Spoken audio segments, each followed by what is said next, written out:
अनुभव जीवन में कुछ जगहों पर कुछ कार्य हम लोग कर लेते हैं तो समझ के चलना कि निश्चित रूप से आपके जीवन के सारे मनोरथ पूर्ण हो जाते हैं। जीवन में बहुत सारी ऐसी जगहें हैं जहां पर हमें कुछ बातों का विशेष ध्यान रखना आवश्यक है। जीवन में बहुत सारी वस्तुएं ऐसी हैं जिसका सही गलत का निर्णय आपको स्वयं करना होगा। जीवन में बहुत सारे पदार्थ ऐसे हैं जिनकी पहचान आपको खुद को करना है कि वह गर्म पदार्थ है कि ठंडा पदार्थ है, तरल पदार्थ है कि चिकना पदार्थ है। विचार करिए, गर्मी का समय है और उस समय कोई खाने में गर्म वस्तु आप खा लो। खाने में गर्म वस्तु से तात्पर्य यह नहीं है कि गर्म रोटी गर्म दाल, अर्थात जो शरीर को गर्म करने वाली है। गर्मी का समय है, उसमें यदि आपने जो शरीर को गर्म करने वाली वस्तु है उसको खा लिया तो निश्चित रूप से आपको बड़ी समस्या हो जाएगी, बड़ी परेशानी हो जाएगी। और ठंडी के मौसम में आपने ठंडी वस्तुओं का सेवन कर लिया, ठंडी वस्तुओं को खा लिया तो क्या होगा कि आपके जीवन में फिर समस्याएं हो जाया करेंगी। तो आपको अपना खुद का विवेक लगाना है, आपको अपनी खुद की बुद्धि लगाना है, आपको खुद को निर्णय लेना है कि क्या चीज कब कैसे और क्यों करना है। आज के समय में यदि मान लीजिए मैं किसी व्यक्ति से कहूं कि आप अपनी बुद्धिपूर्वक यह कार्य करो तो आदमी हाथ जोड़ता है और कहता है महाराज जी मैं तो बड़ा अज्ञानी जीव हूं। मैं उस आदमी को देखता हूं और मन ही मन सोचता हूं कि हे भगवान, क्या संसार आ गया कि लोग देव शास्त्र गुरु के सामने जाकर भी इस तरह की बात करते हैं। मैंने उससे कहा कि यह काम करना, वह कहता मैं बड़ा अज्ञानी जीव हूं। जो व्यक्ति अपने पूरे परिवार को चला रहा है, जो व्यक्ति अपने बच्चों को बड़े करके उनके शादी ब्याह कर देता है, जो व्यक्ति अपने पड़ोसी की शादी बच्चों के लड़के लड़की देखने जाया करता है और वह किससे मंदिर का कोई कार्य करो तो कहता मैं अज्ञानी हूं। क्या कर रहे हैं? आज संसार की परिस्थिति ऐसी हो चुकी है कि लोग जानकर भी अपने अंदर की क्षमता को प्रकट करना नहीं चाहते। आपके पास में 2-3 घंटे बैठने की क्षमता है, लेकिन जब तक आपका मन नहीं होगा तब तक आप अपनी क्षमता का इस्तेमाल नहीं कर सकते। प्रातःकाल स्वाध्याय के बाद चर्चा चल रही थी तो उस समय यही बात निकली कि हम लोग अपनी क्षमता का उपयोग कहां पर करना चाहिए हम वहां पर नहीं करते और अपितु दूसरी जगह अपनी क्षमता का उपयोग करते हैं तो निश्चित रूप से क्या होता है, समस्याएं फैल जाती हैं। आपके पास विचार करें कि आपका फ्लैट 20वीं मंजिल पर है और बिना लिफ्ट के आप चढ़ उतर नहीं सकते, और जब आप नीचे हो और अचानक लिफ्ट खराब हो जाए और यह कह दिया जाए कि 2 दिन तक लिफ्ट ठीक नहीं होगी, तो कितना भी बुजुर्ग आदमी क्यों ना हो, कितना भी बेसहारा आदमी क्यों ना हो, कितना भी समस्या से ग्रस्त आदमी क्यों ना हो, लेकिन वह धीरे धीरे करके हाथ पकड़ के उठते बैठते बैठते ऊपर जरूर पहुंच जाएगा। लेकिन इसके विपरीत यदि मंदिर जी में 3 मंजिल पर भगवान जी की मूर्ति हो और लिफ्ट आदि की व्यवस्था नहीं है तो आदमी कहता भाई मेरे से तो चढ़ा नहीं जाएगा। क्यों? क्योंकि आपका उपयोग यहां पर नहीं है, आप अपनी क्षमता को यहां पर प्रकट कराना नहीं चाहते हो। ध्यान रखना, वहां पर चढ़ पाओ कि ना चढ़ पाओ पता नहीं, लेकिन यदि एक बार यहां पर बिना सहारे के चढ़ जाओगे तो अगली बार आपको सहारे की आवश्यकता नहीं पड़ेगी, क्योंकि ये दुनिया के वह सहारे हैं कि जहां पर आके सारे बेसहारे अपने आप को सहारे मंद समझने लग जाते हैं। यह दुनिया के वह ठिकाने हैं जिसका कोई ठिकाना नहीं होता, वहां पर इंद्र का ठिकाना हुआ करता है। तो प्रयास करना है कि हमें अपनी क्षमता का उपयोग करना है। ध्यान रखिए, एक समय के बाद, एक वस्तु के बाद कर्म का फल सबको मिलने लग जाता है। कर्म की व्यवस्थाएं सबको फल देती हैं। आज आप मंदिर में भगवान जी का पूजन कर पा रहे हैं तो यह पूरे जन्म का कुछ अच्छा पुण्य कर्म का संचय है। इस जन्म का कोई आपने अच्छा शुभ कार्य किया है कि कम से कम आप भगवान के दर्शन तो कर पा रहे हैं।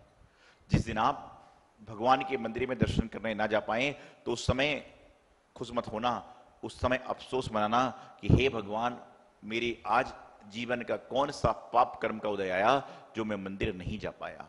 कई बार ऐसा होता है कि हम मंदिर के लिए निकलने वाले होते हैं, उस समय कोई व्यापारी, कोई मित्र, कोई परिवार, कोई रिश्तेदार आ जाता है तो हम तैयार होने के बाद में रुक जाते हैं। और कई लोग ऐसे होते हैं कि हम मंदिर के लिए जा रहे हैं और कोई रिश्तेदार नातेदार आ रहा है तो उसको भी गाड़ी में लेते हैं कि चलो भाई आप भी हमारे साथ में मंदिर दर्शन कर लेना।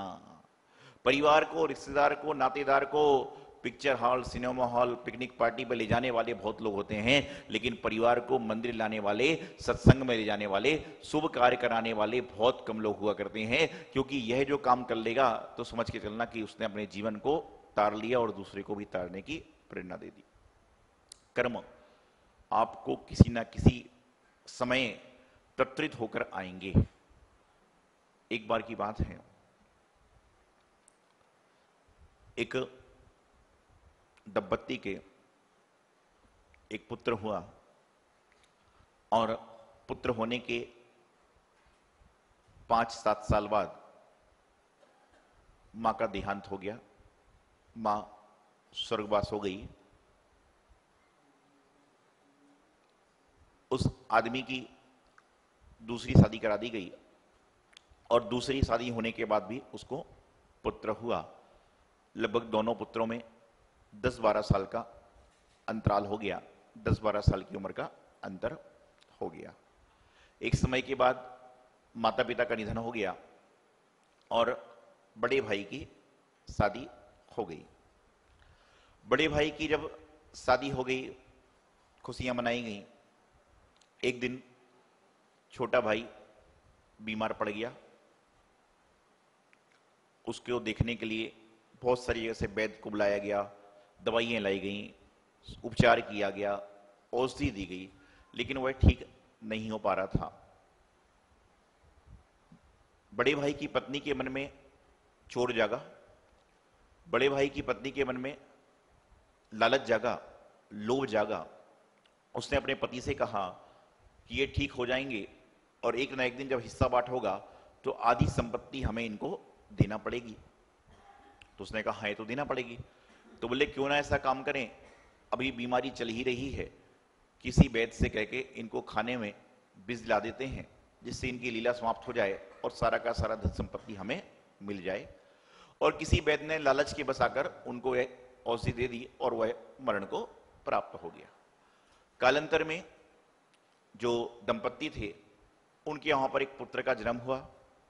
पुत्र बड़ा हुआ, उसकी शादी भी कर दी गई और शादी के बाद में वह बहुत बीमार हो गया और बहुत ज्यादा बीमार हो गया तो सारे देश के विदेश के डॉक्टर आए, औषधि हुई, सब कुछ हुआ, लेकिन वह ठीक हो ही नहीं पा रहा था। इनकी आधी संपत्ति समाप्त हो गई, इनकी आधी संपत्ति समाप्त हो गई, आधा रुपया पैसा खर्च हो गया। और जब एक दिन पति पत्नी बैठकर बात कर रहे थे कि हमारा पुत्र कैसे असाध्य क्रम से बीमार चल रहा है, हमारी जीवन की आधी संपत्ति समाप्त हो गई और उसके बाद भी इसको हम ठीक नहीं कर पाए। तो उसके बाद में जो पुत्र लेटा था चारपाई पे, उसने कहा कि भाई अब मैं जाने वाला हूं, तुम्हें मुझे सिर्फ अग्नि संस्कार करना है, अब तुम्हारा लकड़ी का खर्च आएगा। तो पिता ने कहा कि तुम मुझे भाई कहकर संबोधन क्यों कर रहे हो, मैं तो तुम्हारा पिता हूं। बोले तुम मेरे पिता नहीं हो, तुम मेरे भाई हो। बोले कैसे मैं भाई हूं, तुम्हारी ये मां है, तुम्हारे मैं पिता हूं, ये तुम्हारी पत्नी है। बोले नहीं, पिछले जन्म में जो आप लोगों ने मुझे लोभ लालच के कारण विष देकर मारा था, उसका फलस्वरूप, उसका परिणाम यह है कि आज मैं आपका पुत्र बन के उत्पन्न हुआ और पिछले जन्म में मुझे आपने आदि संपत्ति देने से वंचित किया, तो वह आदि संपत्ति को मैंने अपने इलाज के माध्यम से समाप्त कर दिया और मेरी संपत्ति मुझे मिल गई और अब मैं जा रहा हूं। तो पिता रोने लगा, बोले ठीक है हमारी गलती है, लेकिन हमारी गलती की सजा इस बहू को क्यों मिल रही है? हमारे पति पत्नी को सजा मिल रही है, ये बात तो सही है, लेकिन इस बहू को सजा क्यों मिल रही है? तो उन्होंने कहा कि आप पता करो कि उस वैद्य का क्या हुआ, पता करो कि उस वैद्य का क्या हुआ। तो मालूम चला कि 2 साल बाद वैद्य भी चला गया था। तो कहने लगा ये पत्नी के रूप में वही वैद्य है, अब इसको जीवन भर का दुख भोगना पड़ेगा कि इसने मुझे आधा जीवन दुख भोगाया था, तो आधा जीवन को इसको दुख भोगना पड़ेगा। तो कहने का तात्पर्य है कि ये संसार की लीला है, यहां पर आप जैसे कर्म करते हो घूम फिर के कहीं ना कहीं कहीं ना कहीं कहीं ना कहीं आपको मिल जाता है। किन्हीं के पुत्र बहुत पुण्यशाली होते हैं कि वे अपने माँ बाप को, माता पिता को मंदिर ले जाके लेकर आया करते हैं, और किन्हीं के पुत्र ऐसे होते हैं कि माता पिता कहते हैं मंदिर चलो तो भी आने तैयार नहीं होते। तो ये भी कहीं ना कहीं कर्म है, और कर्म के साथ में हमारी लापरवाही, हमारी संस्कारों का अभाव है। ध्यान रखिएगा, आपके घर के माहौल बच्चे को थिएटर में, पिक्चर हॉल में, पिकनिक में, पार्टी पर ले जाते हैं, लेकिन आपके घर के संस्कार ही बच्चे को भूखे को भोजन देने के लिए प्रेरित करते हैं, बच्चे को मंदिर जाने के लिए प्रेरित करते हैं। तो घर का माहौल कैसा है मुझे पता नहीं, लेकिन मैं इतनी बात जरूर कहता हूं कि घर के संस्कार तो ऐसे हों कि आपका बच्चा कभी ऑफिस के लिए जा रहा है और रास्ते में यदि कोई अंधा लकड़ी के सहारे रोड पार करना चाह रहा है, उस समय उसका हाथ पकड़ के ड्राइवर को कह दे कि गाड़ी रोक ले और उसको जाकर हाथ पकड़कर रोड पार कर ले। तो ऐसे संस्कार प्रत्येक माता पिता को अपने बच्चों को देना चाहिए। वह संस्कार आपको दूसरों के लिए नहीं देना है, वह संस्कार आपको अपने लिए देना है। कहीं वर्तमान में हो सकता है किसी अशुभ कर्म के उदय से हम गाड़ी चलाकर चल रहे हैं, चक्कर आ जाए, गाड़ी का ब्रेक फेल हो जाए और हमारी गाड़ी पलट जाए और उस समय हम पड़े हों, तो कोई संस्कारित व्यक्ति होगा वही आपको उठा के एम्बुलेंस में डाल के अस्पताल ले जाएगा। तो ऐसे संस्कार प्रत्येक माता पिता को अपने बच्चों को जरूर देना चाहिए, क्योंकि घर के माहौल से बच्चा होटल में खाना पीना सीख जाता है, टीवी देखना सीख जाता है, लेकिन घर के संस्कारों से ही व्यक्ति शुभ कार्य करने के लिए प्रेरित होता है। आज वर्तमान में हम तरह तरह का माहौल बनाते हैं, तरह तरह की व्यवस्थाओं को बनाते हैं, तरह तरह की चीजों को बनाते हैं, लेकिन हम आज तक ऐसा माहौल तैयार नहीं कर पाए जो हमारे परिवार के लिए सुख शांति देने वाला हो। मैं यह नहीं कहता कि आप धर्म की बात करो, लेकिन इतनी बात जरूर कहता हूं कि धर्म की भी बात करो। 24 घंटे धर्म हो ना हो, लेकिन 24 मिनट 24 घड़ी तो कम से कम 24 बार भगवान का नाम उच्चारण होना ही चाहिए। ध्यान रखिएगा, एक मोमबत्ती होती है और एक अगरबत्ती होती है। अंधेरे में यदि मोमबत्ती को जलाया जाए और अगरबत्ती को जलाया जाए तो प्रकाश कौन देगी? मोमबत्ती। तो मोमबत्ती का प्रकाश कहां तक जाएगा? मोमबत्ती का प्रकाश कहां तक जाएगा? जिस कमरे के अंदर मोमबत्ती जल रही है उस तक, और दरवाजा खोल दो तो बाहर तक। लेकिन यदि उसी अंधेरे कमरे में अगरबत्ती को जला दिया जाए तो अगरबत्ती की खुशबू कहां तक जाएगी? अगरबत्ती की खुशबू पूरे घर में जाएगी और दरवाजा खोल दो तो बाहर भी जाएगी। तो प्रयास ये करना है कि मोमबत्ती जला दी, अर्थात बच्चों को आपने सिखा दिया, पढ़ा दिया, लिखा दिया, सब कुछ कर दिया, तो ये तो मोमबत्ती के जैसा होगा कि वह सिर्फ कमरे को प्रकाश देगा। लेकिन आप अपने परिवार में अपने बच्चों को अगरबत्ती के माफिक बनाने का प्रयास करो कि एक अगरबत्ती जलती है तो पूरे के पूरे मंदिर को सुगंधित कर देती है। उसी प्रकार से एक परिवार का एक व्यक्ति, उसी प्रकार से एक परिवार में एक व्यक्ति भी यदि धर्म करने लग जाता है तो उसका फलस्वरूप उसको क्या होता है कि पूरे घर को उसकी खुशबू, पूरे घर को उसकी सुगंध, पूरे घर को उसकी आभा मंडल मिलने जाती है। तो अगरबत्ती की तरह एक घर का एक व्यक्ति भी जल जाए, क्योंकि जलती मोमबत्ती भी एक है और अगरबत्ती एक है, लेकिन मोमबत्ती भी प्रकाश देती है। आप अपने बच्चों को मोमबत्ती बनाने का प्रयास तो बहुत लोग कर रहे हैं, हम खुद मोमबत्ती बनने का प्रयास करें। ध्यान रखना, मोमबत्ती का अस्तित्व भी जीरो है और अगरबत्ती का भी अस्तित्व जीरो है। दोनों को ही जलना है, मोमबत्ती को भी जलना है, अगरबत्ती को भी जलना है। लेकिन मोमबत्ती कुछ लोग को प्रकाश करके जाती है, लेकिन अगरबत्ती पूरे महफिल को सुगंधित करके जाती है। तो अपने परिवार में ऐसे संस्कार दें कि जिससे कम से कम हमारे जीवन का अहर्निश कल्याण हो सके। आज वर्तमान में हमने सभी ने स्कूलों में जब पढ़ाई करी तो पढ़ाया गया ए फॉर बताइए क्या पढ़ा जाता है इंग्लिश मीडियम में जाते? A for Apple. और जब हिंदी मीडियम में बच्चा पढ़ता है तो आ से अनार। भारत देश की संस्कृति में भी आ से अनार आता है, और पाश्चात्य संस्कृति जो होती है उसमें ए फॉर एप्पल आता है। दोनों की दोनों संस्कृति खाने से प्रारंभ होती है। अनार भी खाने की वस्तु है और